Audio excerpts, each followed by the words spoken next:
Prédication du 11e dimanche du temps ordinaire de l'année B. C'est l'évangile de Marc, chapitre 4, les versets 26 à 34.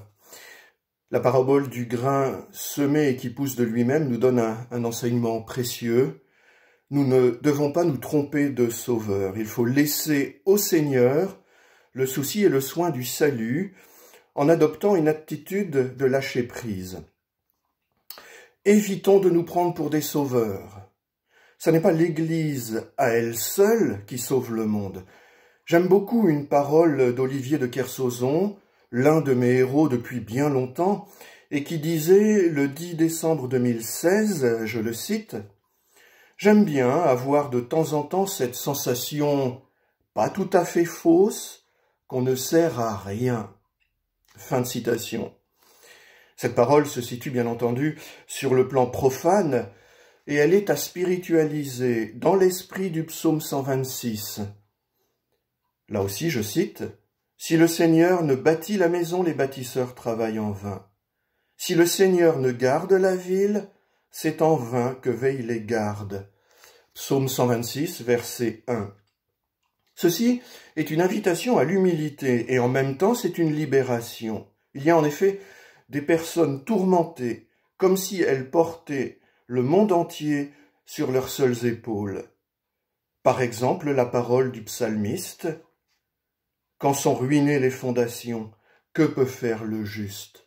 Psaume 10, verset 3, qui est la parole d'une personne tourmentée, car elle ne peut pas sauver seule le monde.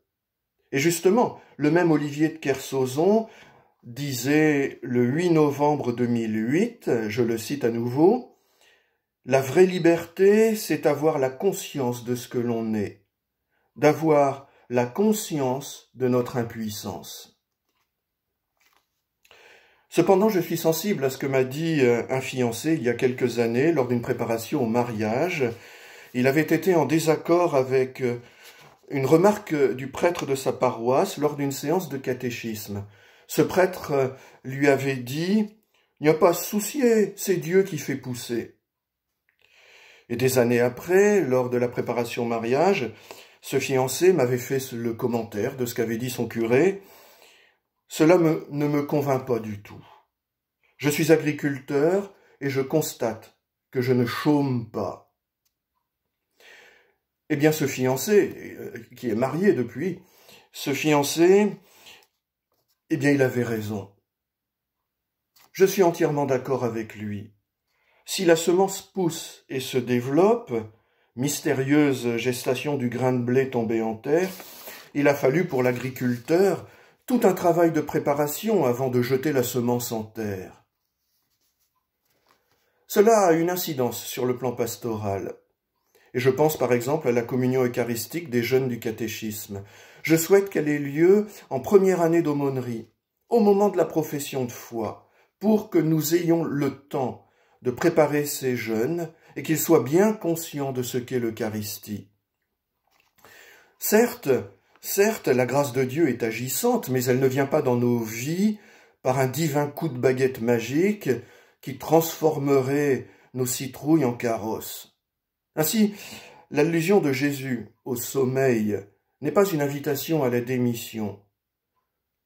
Il faut se reposer bien sûr sur le travail de Dieu, mais pour cela, il faut avoir tout préparé pour l'action secrète de Dieu, avec sa grâce bien sûr.